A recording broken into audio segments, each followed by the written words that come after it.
Meus irmãos, boa noite.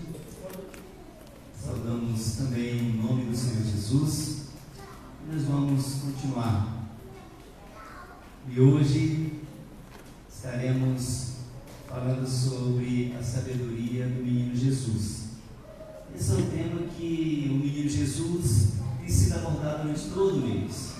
Tem sido falado. Hoje estaremos encerrando. Obrigado. Estaremos encerrando. Essa sabedoria do menino Jesus a gente pode ver. Já convido cada um dos irmãos para abrir a palavra de Deus em Lucas.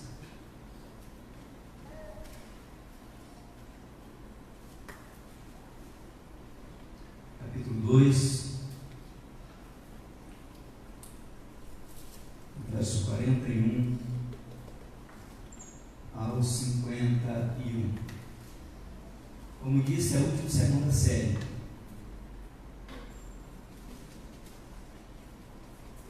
Os irmãos acompanham a leitura da palavra de Deus. Lucas, Evangelho de Jesus Cristo, segundo o registro de Lucas, capítulo 2, dos versos 41 ao 51. Estarei dentro da igreja, acompanhará a leitura. Diz assim a palavra do Senhor. Ora, anualmente iam seus pais a Jerusalém para a festa da Páscoa. Quando ele atingiu os 12 anos, subiram a Jerusalém segundo o costume da festa. Terminados os dias da festa, ao regressarem, permaneceu o menino Jesus em Jerusalém, sem que seus pais o soubessem. Pensando, porém, estar ele entre os companheiros da viagem, de viagem, foram caminho de um dia e então passaram a procurá-lo entre os parentes e os conhecidos, e não o tendo encontrado, voltaram a Jerusalém à sua procura. 3 dias depois, o acharam no templo, assentado no meio dos doutores, ouvindo-os e interrogando-os. E todos os que ouviam, muito se admiravam da sua inteligência e das suas respostas. Logo que seus pais o viram, ficaram maravilhados. E sua mãe lhe disse: Filho, por que fizeste assim conosco?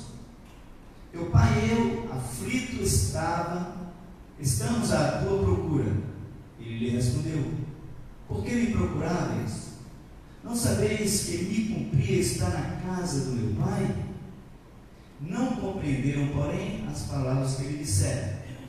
E desceu com eles para Nazaré, e era-lhes submisso. Sua mãe, porém, guardava todas estas coisas no coração. E crescia Jesus em sabedoria, estatura e graça, diante de Deus e dos homens. Deus aplique em nossos corações a leitura e a exposição da sua palavra. Amém? Vamos orar. Ó Deus, ilumina as nossas mentes e corações. Nós desejamos ouvir a tua voz, compreender a tua palavra, guardar em nossos corações. E acima de tudo, ó Pai, nos capacita a praticar a tua palavra na relação com o Senhor, na nossa relação com os outros e com a tua igreja. Abençoe, portanto, ó Deus, neste momento, a exposição da tua palavra e aplique aos nossos corações. Suplicamos que o Espírito Santo do Senhor esteja nos dando compreensão, iluminando as nossas mentes e corações para compreendermos. Em nome de Jesus, nós pedimos a tua bênção. Amém.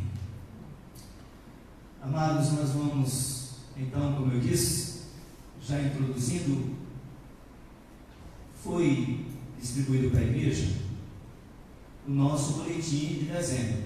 Hoje também está sendo distribuído, né? Mas esse boletim aqui, os irmãos pegaram, tem uma pastoral já do Reverendo Lidório. O Reverendo Lidório é um doutor em teologia, é antropólogo, missionário, teve missões na África, no exterior, e agora está em missões na Amazônia. Ele sente esse desejo, sente essa vocação. Está ali as tribos, com os ribeirinhos, pregando fiz questão de copiar literalmente a primeira expressão ou a primeira frase que está no nosso boletim, que diz o seguinte, abre aspas: a história de Jesus é tão simples que pode ser facilmente narrada a uma criança, mas também é complexa ao revelar que Ele é Deus e também homem, cordeiro e leão. Destaquei a expressão história, Deus e Deus homem. É exatamente isso que Lucas ele narra. Lucas é um historiador e um teólogo. Ele é um pesquisador, é médico, como médico, pesquisador. Paulo diz isso, escrevendo aos Colossenses no capítulo 4, que Lucas é um médico amado. Ele é gentil, médico, historiador, teólogo, pesquisador, um profundo pesquisador.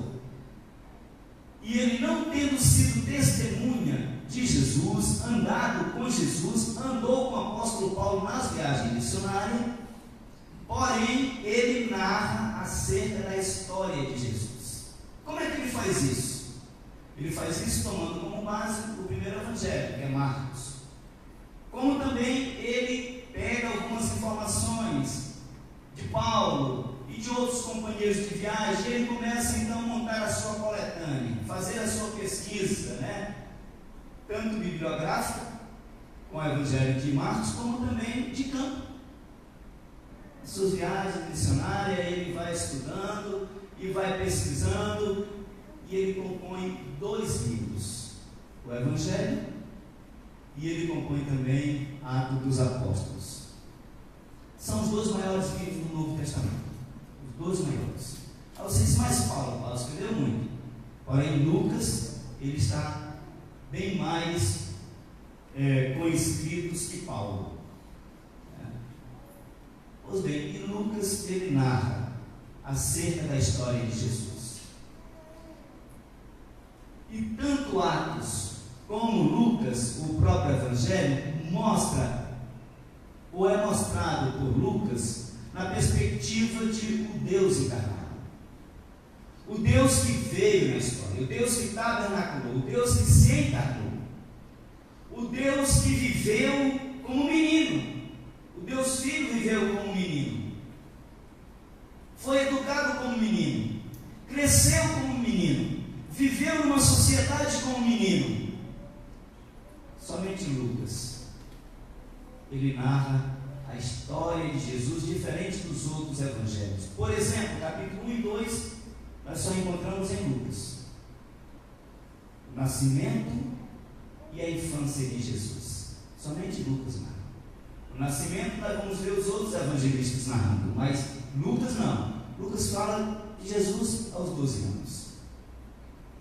Os outros evangelistas não têm esse detalhe. Isso demonstra que ele era assim um pesquisador e muito minucioso na sua narração, minuciosa a sua narração. E observem o que ele diz em Atos, rapidamente, Atos capítulo 1.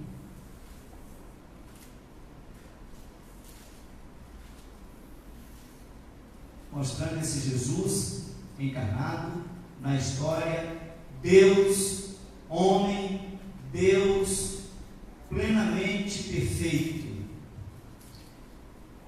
Mesmo Lucas diz: escrevi o primeiro livro, ó Teófilo. Isso em Atos capítulo 1. Qual é o primeiro livro? Atos. Relatando todas as coisas que Jesus começou a fazer e a ensinar. Eu quero que gravem isso. Lucas, então, narra tanto Atos quanto o Evangelho na perspectiva de mostrar o Jesus, homem, encarnado e Deus na história, mas ele então somente se prende àquilo que Jesus começou a ensinar e a fazer. Começou, ele não terminou. E nós vamos ver essa continuidade do ministério agora terreno de Jesus através do Atos dos Apóstolos, com a igreja, com os apóstolos, saindo em missões para o mundo. Essa continuidade se dá através de nós hoje. Então é só o começo. Jesus emplacou, ele deu o pontapé inicial, e que essa história da salvação, e que essa salvação continua sendo pregada até hoje. Ele somente começou. Essa é a ideia de Lucas.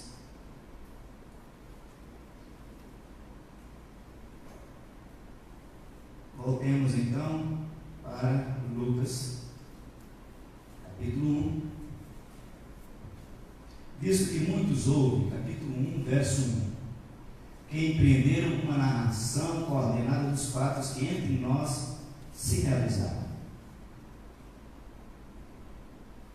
conforme nos transmitiram os que desde o princípio foram eles testemunhas oculares e ministros da palavra. Ele está falando de onde ele pegou essa coletânea, de onde ele pesquisou. Muitos falaram, igualmente a mim, dizendo: me pareceu bem, depois de acurada investigação, pesquisa exaustiva, de tudo desde a sua origem, desde a origem, dar-te por escrito, através do Evangelho e de Atos, ó excelentíssimo Teófilo, uma exposição em ordem, para que tenhas plena certeza das verdades que foram instruídas. Eu quero mostrar Jesus para você, Teófilo. E a ideia de Teófilo, excelentíssimo, por ser uma autoridade do Império Romano, era que também ele, de posse dessas informações, pudesse propagar para o Império, pudesse fazer com que chegasse aos rincões, aos cantos mais distantes do Império Romano, porque era o Império Romano que estava comandando na época. Então ele usa também Teófilo, porque Teófilo é excelentíssimo, é uma autoridade do Império e que facilitaria com certeza a propagação dessas verdades que Jesus começou a fazer e a ensinar, e que o ministério dele, terreno, se cumpriu aproximadamente até 30 anos de idade. Depois voltou para o Pai, e o ministério continua agora terreno através da igreja. Ele no céu, mas o Espírito Santo aqui agindo em nós e através de nós, para que o Evangelho continue sendo pregado. Jesus somente começou. Pois bem, e Lucas, nessa perspectiva, então, ele trabalha o Deus homem. Stott fala isso de uma forma espetacular. Stott é um pastor que escreveu muito, já morreu, mas ele diz o seguinte: as palavras e obras de Jesus que continuam através do seu Espírito Santo por intermédio dos apóstolos e hoje por intermédio da igreja. Eu quero então, trabalhando nessa perspectiva sobre a sabedoria do menino Jesus, eu quero então fazer aqui algumas considerações, e eu pensei nessa sabedoria do menino Jesus sendo observada de vários ângulos. Acompanhe meu raciocínio. Primeira coisa que a gente pode observar é Jesus e a Páscoa. É Jesus e Ele mesmo, embora a Páscoa seja uma festa. O segundo aspecto, uma segunda evidência que a gente pode observar é a relação de Jesus e a sua família. Jesus consigo mesmo, Jesus com a sua família. Uma terceira evidência que a gente pode ver é a relação de Jesus com os doutores, e aqui eu estendo até a sociedade. Jesus é a sociedade, seu meio, o contexto. E por último, a última evidência que a gente pode observar é a relação de Jesus com Deus Pai. Rapidamente, 4 aspectos, 4 evidências que a gente pode observar: Jesus consigo mesmo, Jesus com a família, Jesus com os doutores, a sociedade, e Jesus com Deus Pai. É nessa perspectiva que nós vamos trabalhar a sabedoria do menino Jesus. E o primeiro ponto, então, eu já falei, é sobre Jesus e a Páscoa. O que era a Páscoa? Era uma festa. Dentre as 3, a maior. As 3 são festa da Páscoa, festa de Pentecostes e festa dos tabernáculos. E Páscoa era considerada a maior. E todo judeu, ele tinha o dever de, nessas festas, subir para Jerusalém para celebrar essas 3 festas. Dependendo da condição financeira, da distância que a pessoa estava de Jerusalém, não podia ir nas 3, podia ir nas 2. Não posso ir nas 2, pode ir na uma, mas uma festa, o judeu tem o dever de participar. Bom é participar das 3, conforme está em Êxodo, foi estabelecido por Deus. Então, ela era maior. E a Páscoa é a Pachá, do hebraico, que é passar por cima. O que significa isso? Significa que no período que o povo estava no cativeiro no Egito, o povo israelita, os israelitas, nós sabemos muito bem da história, que Deus então ordenou que passasse sangue do cordeiro nos umbrais das portas, ou seja, na borda da porta, né? Para que na noite que o anjo descesse para ferir o primogênito, ele passava por cima daquela casa a qual estava o sangue passado conforme dito por Deus, nos umbrais da porta. Então o anjo que desceria para ferir o primogênito, não feria, passava por cima e ia ferir a casa ou o primogênito, a família daquele que não tinha esse sangue. Pois bem, a Páscoa é isso, e ficou por memorial, ficou estabelecido por Deus que o judeu tinha que subir para agradecer a Deus no tempo que ele estava no cativeiro, sofrendo, e que Deus, através do anjo, desceu e feriu muitos primogênitos, muitas casas, muitas famílias, mas aqueles que tinham o sangue, sinal da aliança, não era ferido. Então eles tinham que agradecer a Deus que tinham sido poupados, livrados, não tinham sido feridos. Então tinha que se lembrar. Todo ano vai lá e celebra isso. E Jesus celebrou isso. Com 12 anos, diz a narrativa, ele subiu com seus pais. Veja só, ora, anualmente, então todo ano, iam seus pais a Jerusalém para a festa da Páscoa. Quando ele atingiu os 12 anos, subiram a Jerusalém segundo o costume da festa. Então Jesus foi junto com seus pais, com 12 anos. Terminados os dias da festa, ao regressarem, permaneceu o menino Jesus em Jerusalém sem que os pais o soubessem, ou não sabiam se ele tinha ido com eles ou não. 12 anos de idade, Jesus tem 12 anos, que é um pré-adolescente, né? Mas Lucas tem o cuidado de falar 12 anos. Por que 12 anos? Porque com 13, o menino já era considerado filho da lei. Para que ele se tornasse filho da lei, ele tinha que ser treinado, ele tinha que ser ensinado, ele tinha que ser doutrinado. É o que nós chamamos, tinha que ir para a classe de catecúmenos, né? De preparação, conforme ele está lá com os doutores da lei, que é rabi, né? Então tinha que estar lá também na festa, para poder ver, para poder ter essa experiência. Geralmente, os pais levavam para esse treinamento em Jerusalém com 11 anos. 11, 12, com 13 anos ele era recebido. Se tornava filho da lei. Se tornava um cidadão responsável, cumpridor do seu dever. Uma pessoa que agora oficialmente fazia parte do povo de Deus. Isso com 13 anos. E Jesus está com 12 anos. Possivelmente ele estava lá e ele estava passando por esse processo. Deus homem, uma pessoa natural, um filho normal. É isso que nós fazemos com nossos filhos, né? Quando eles começam a ter um entendimentozinho e tal, então passa pela sala com o pastor ou com o professor, é treinado, começa a entender tudo isso que está inserido no contexto da igreja, está inserido ali no mundo, na escola, então ele está sendo treinado para ser recebido. Chega o dia de fazer sua profissão de fé e batismo. Pois bem, Jesus passou por esse processo. Ele foi treinado, ele estava lá, ele estava vendo, ele estava participando, ele estava vivenciando isso. Com 12 anos de idade, conforme era a tradição da festa. E Jesus permaneceu em Jerusalém.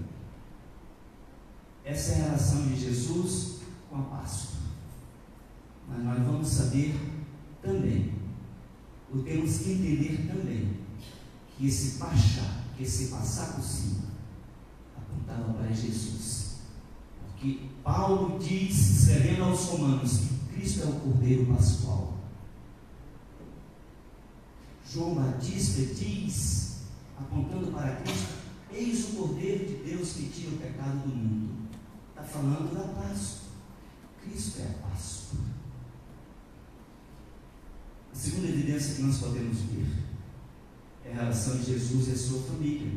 Do verso 44 até o 51, nós vamos ver esse momento que Jesus, então, fica em Jerusalém, conforme diz o verso 43, quando terminou, aproximadamente uma semana, acontecia a festa da Páscoa, né? Agora eles regressam.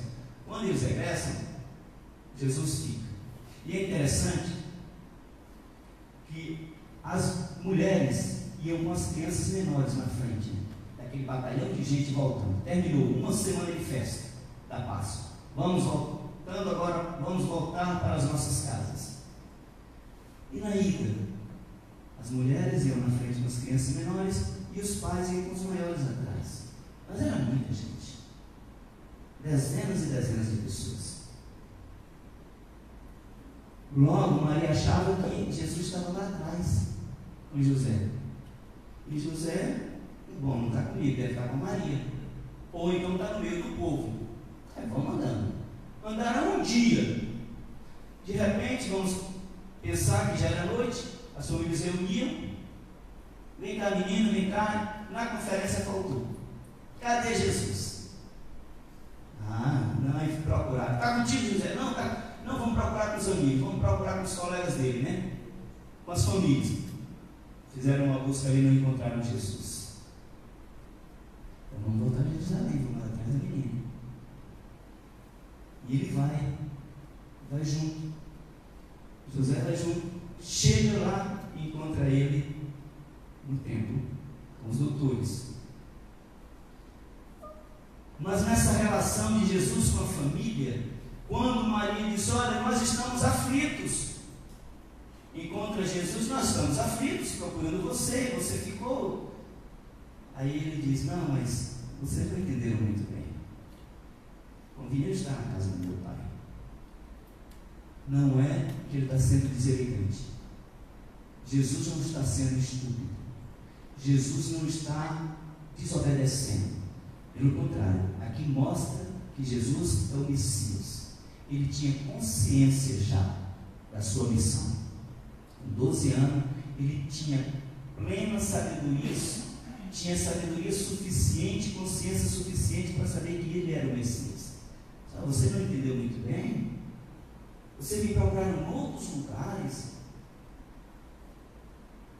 Não entenderam que eu tinha que estar aqui cuidando das coisas do Pai? Que eu já tinha que estar aqui já na perspectiva do ministério para o qual Deus me enviou? Em outras palavras é isso. Então, longe de que pensemos que Jesus está sendo deselegante, ou rebelde. Até porque o texto diz que depois dessa conversa com os pais, ele obedeceu, ele voltou com os pais e continuou a viagem. Então ele foi obediente. Criança normal, né? É uma criança. E diga-se de passagem com 12 anos, que 12 anos, eu que tenho 5 filhos que o diga, né? Aquela idade da rebeldia, do pontapé, do coice, é o jeitão, né? Que pai tem que, e mãe tem que entender, enfim. Mas Jesus, ele falou de forma concisa, direta, clara, objetiva, mas apontando para a missão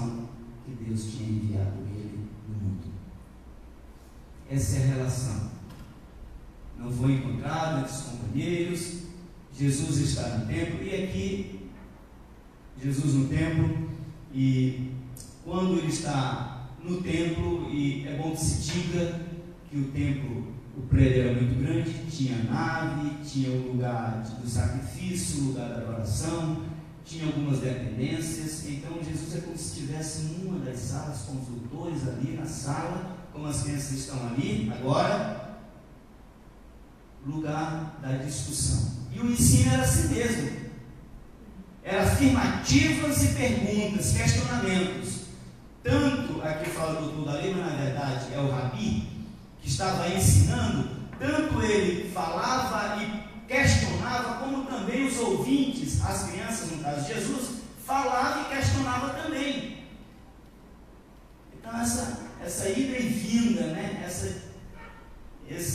Esse diálogo travado do ponto de vista do conhecimento ali. Jesus estava desejoso por aprender, por conhecer, como criança. Por isso que tanto o rabi quanto os pais e quem estava talvez na sala com eles se maravilhavam, porque ele tinha tremenda sabedoria. Ele discutia no mesmo ponto, do mesmo jeito, com o mesmo conhecimento dos rabis. E os pais estavam aflitos, mas ele obedecia sempre. E nós vamos agora trabalhar um pouquinho a relação de Jesus. Lembre-se, a primeira relação de Jesus com a Páscoa consigo mesmo, não somente a festa, mas ele é o Cordeiro Pascual. Segundo aspecto, Jesus na relação com a família. Perderam ele, mas ele tinha consciência e ele foi obediente com os pais e voltou. E agora Jesus e os doutores, né?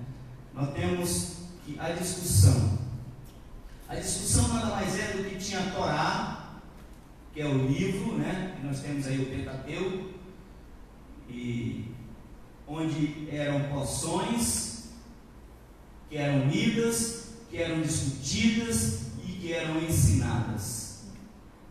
O conteúdo da discussão nada mais era do que a Torá, do que os livros, os primeiros 5 livros, né? O Pentateuco, Penta 5. E Jesus está conversando com ele, está dialogando com eles. Jesus tem um desejo então de aprender, Jesus tem um desejo de guardar, Jesus tem consciência então de construir um conhecimento com os rabis. Mas não somente isso, nós vamos ver que ele começa a aplicar isso no seu ministério. 18 anos, ele começa então a viver isso que ele estava aprendendo naquela ocasião. Lucas mostra Jesus, um homem como eu e você, do ponto de vista de um ser humano, que desejamos aprender, discutimos, dialogamos, normal. Diferente de nós, Jesus é porque ele é 100% Deus, que ele não pecou, mas ele viveu com nós. E é interessante Lucas ter esse enfoque, ter essa ênfase, olhar para Jesus. A narrativa de Lucas é distinta dos demais, do ponto de vista de mostrar Jesus histórico, que se encarnou, uma pessoa que com 12 anos estava no templo. Lá em Atos dos Apóstolos ele diz que depois que Jesus ressuscitou, é o único que diz que ele passou 40 dias na companhia dos discípulos, e a primeira coisa que ele teve quando ressuscitou, chegou para os discípulos: estou com fome, você não tem o que comer? Somente Lucas fala dessa humanidade perfeita de Jesus. Eu quero que vocês gravem isso. Jesus humano, natureza humana e natureza divina, perfeita. Por isso que ele está com relação consigo mesmo, com a sua família, por ser homem, e uma relação agora com esses doutores, com a sociedade. E ali os doutores já, porque isso era o que de praxe acontecia, e principalmente no primeiro século, o apóstolo Paulo, então já na época do apóstolo Paulo, ia para as praças públicas, e ali acontecia o embate, as discussões filosóficas, né? Você está um pouquinho a história da filosofia, você vai ver que o contexto greco-romano era exatamente essa, da dialógica, né? Do questionamento. Isso se dava no meio das praças públicas. As pessoas participavam desses debates. Então toda a sociedade estava envolvida. Nós vamos agora para a quarta e última evidência que nós podemos observar da sabedoria do menino Jesus, que é Jesus e Deus. Jesus e Ele mesmo, Jesus e sua família, Jesus e a sociedade através dos doutores, Jesus e Deus Pai. O verso 52 diz que crescia Jesus em sabedoria, estatura e graça. Jesus, ele cresceu integralmente. Nós não sabemos, de 0 até 12 anos. Muitos livros apócrifos foram escritos e falam acerca desse período. Contudo, eles são apócrifos, não são inspirados. E começam a conjecturar onde Jesus esteve de 0 a 12 anos.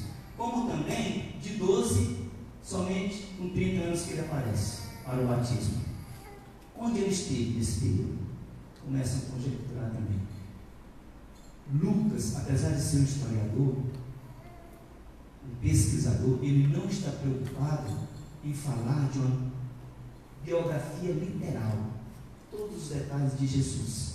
Até porque João fala isso no último capítulo do seu Evangelho. Se tivesse que fazer isso, não haveria papel no mundo que coubesse. Então não é essa a preocupação do evangelista Lucas, e nem tampouco dos demais. Embora sendo uma narrativa histórica e biográfica, só de alguns pontos essenciais, significa dizer que esses pontos essenciais que foram narrados acerca de Jesus é o suficiente para nós crermos, para nós sermos salvos. E aqui no caso é mostrando a humanidade. Ele era Deus encarnado, Deus que viveu na história, Deus que esteve na história integralmente. Diz a palavra de Deus que ele crescia de forma integral, física, psíquica, emocional, espiritual e social. Ele crescia em todas as áreas, porque ele era humano, 100% homem, 100% Deus. Mas ele crescia diante de quem? Inserido diante dos homens, de uma sociedade, porque ele era criança, ele era homem, mas diante de Deus ele crescia também, porque ele era Deus. Espiritualmente, nós vimos aqui com 12 anos com desejo de aprender acerca de Deus, embora ele sendo Deus, mas Deus homem. Jesus crescia integralmente em todas as áreas. Crescia diante de Deus e diante da sociedade. A relação de Jesus com Deus é uma relação de plena consciência que também Ele é Deus.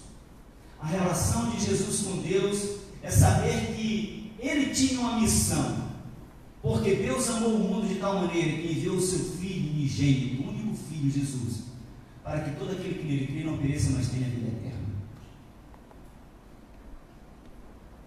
Quero concluir fazendo algumas aplicações.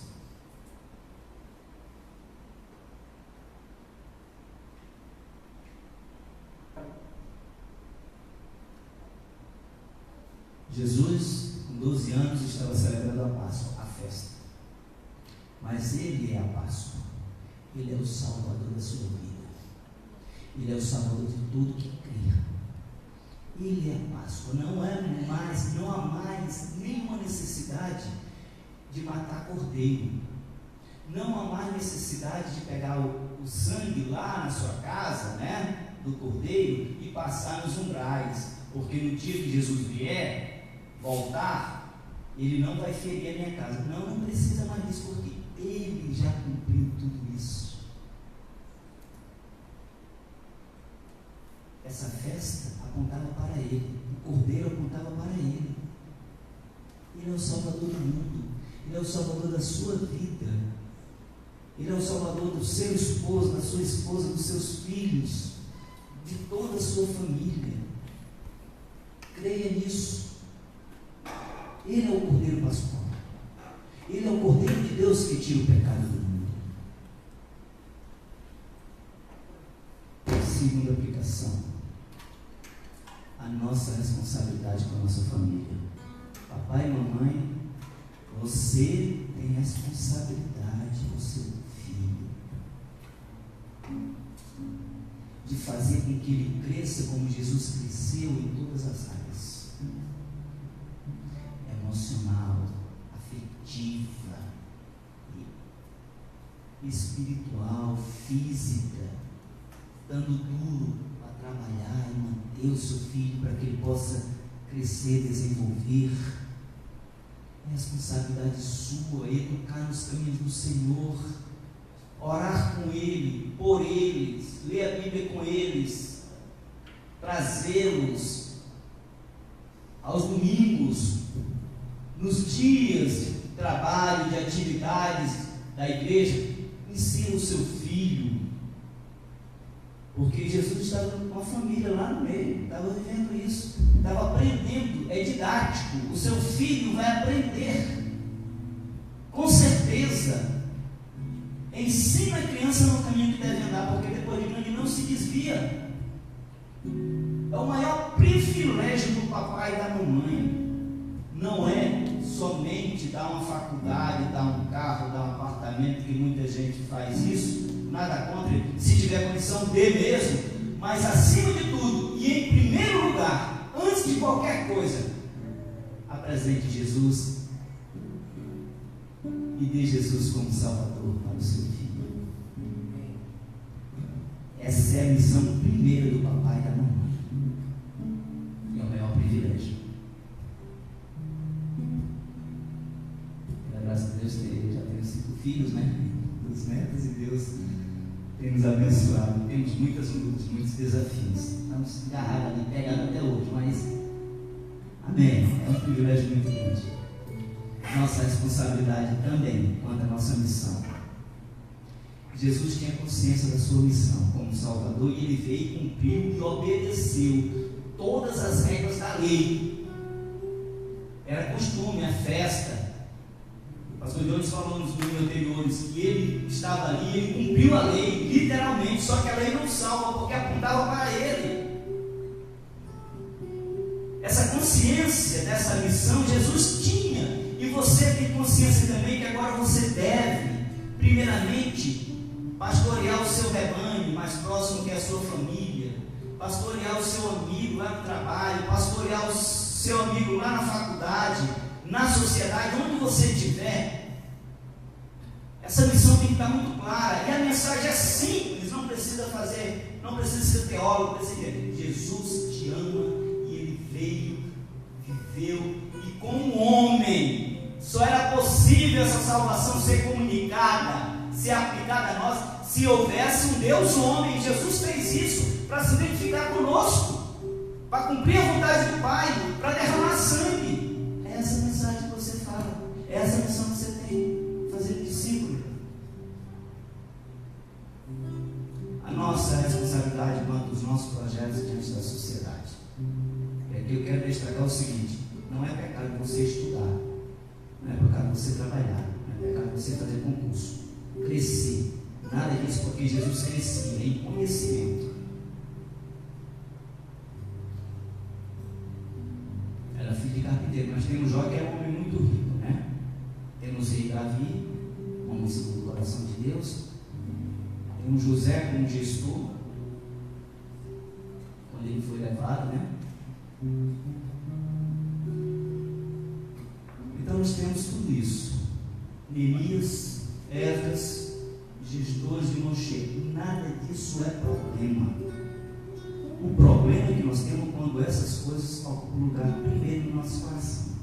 Aí é problema. Aí o caldo entorna, o trem peteca. Mas quando você tem todas essas coisas no seu devido lugar, e Deus em primeiro lugar, louvor Louvado e glorificado seja Deus. Pode soltar fogo, não tem problema, pode dar pulinho para frente, para trás. Não tem, é bênção. É bênção. É bênção. Não é pecado, não tem problema nenhum, porque Jesus viveu isso. E é isso que Lucas procura mostrar para a gente. Ele na sociedade, ele não estava alheio, ele não era um ET, ele não era um robô, ele era uma pessoa comum como nós. E para que o Evangelho fosse comunicado e a salvação chegasse até nós, era necessário que assim Jesus o fizesse. Ele foi obediente até a morte de cruz. Obedeceu aos seus pais.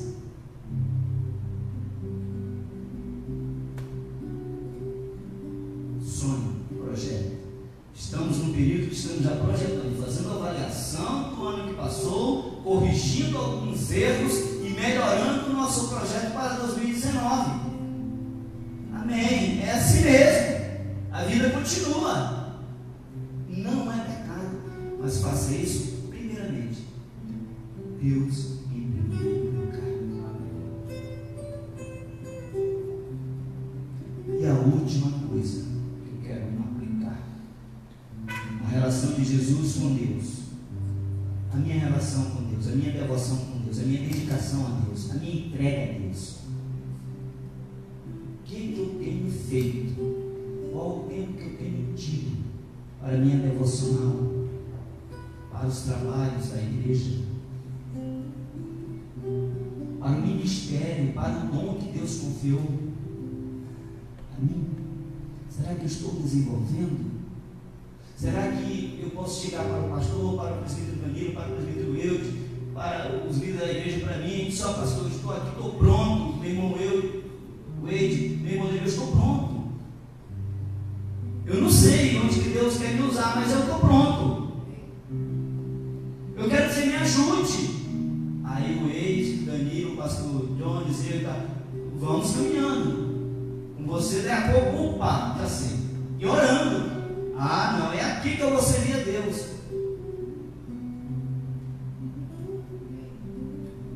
Quase todo mundo, pastor, estão precisando de voluntários. A seara é grande, trabalhadores são poucos. Enfim, rogue para o Senhor da seara, mas que Deus levante e que esse que foi levantado possa então agora se desprender, se dedicar com uma devoção a Deus do ponto de vista espiritual e uma dedicação também do seu tempo a Deus, nas atividades. A demanda é grande, a logística é grande para que esse culto estivesse acontecendo. Você nem imagina a semana todinha, uma equipe toda se movimentando, ensaiando, estudando, e gente correndo para aqui, correndo para lá, o pessoal da mídia, enfim, para que acontecesse 1h30, né? Amém. É toda uma logística. Eu estou aqui, o pastor João está lá, está lá, outro na sala. Está acontecendo, mas isso aqui foi uma semana todinha, ó. Teve gente que chegou mais cedo, abriu ali os portões, os irmãos já ligaram os refletores, enfim, prepararam água, conferiram isso, então, tudo ar-condicionado, isso ali, tudo perfeito. Louvado seja Deus por isso. Mas precisa que a gente se dedique a Deus, precisa que a gente se disponha, precisa que a gente diga: olha, eu estou aqui, estou pronto. Não sei, mas sei que Deus está me chamando, eu estou incomodado e eu quero servir a Deus. Nos coloca de pé. Todos os irmãos vão tocar um canto, depois a gente ora e pede a bênção.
somente Ele pode te capacitar para enfrentar 2019. Somente Ele pode dirigir os teus projetos. Somente Ele pode abençoar os teus projetos. Somente Ele pode abençoar a tua família. Somente Ele. Somente esse Jesus que foi narrado por Lucas, que viveu entre nós e que está no céu. E o ministério dele continua através da minha vida e da sua, aqui na terra. Ele somente começou a fazer e ensinar. Nós temos que continuar a nossa missão. Mas é uma missão árdua. Mas somente Ele pode te ajudar na educação do teu filho, a enfrentar os problemas do dia a dia, a enfrentar as dificuldades da sociedade, do pecado e de tudo que faz parte da nossa relação ou na nossa relação. Vamos orar, ó Deus, nós te louvamos, ó Pai, porque somente Jesus é maravilhoso, Salvador, Conselheiro, Príncipe da Paz. Somente Ele, ó Pai, que pode dar a salvação. Somente Ele, ó Pai, que pode sustentar as nossas vidas. Lucas mostra isso. Ó Deus, muito obrigado. Aplique em nossos corações e abençoe, ó Deus, cada família que está aqui. Eu não sei o sofrimento, mas o Senhor conhece as dores, as lágrimas, as dificuldades, as privações. O Senhor conhece individualmente cada família, os projetos para o próximo ano. Ó Deus, pomos diante do Senhor todas essas questões, problemas de enfermidades, de relacionamento, de pecado. Ó Deus, que o Senhor esteja, como sempre esteve, tomando em tuas mãos, abençoando esta pessoa e esta família, sustentando para a glória de Deus, Pai. Traz ânimo, ó Pai, a esta pessoa, traz vigor, traz esperança, traz alegria, traz gozo, traz satisfação em Cristo, ó Pai Santo. Abençoe, portanto, em nome de Jesus. Receba uma bênção, irmãos. Que a graça do Senhor Jesus, o amor de Deus, o nosso eterno Pai, as eternas consolações e a comunhão do Espírito Santo esteja sobre cada um de nós e sobre todo Israel de Deus espalhado pela face da terra, desde agora e para todo sempre.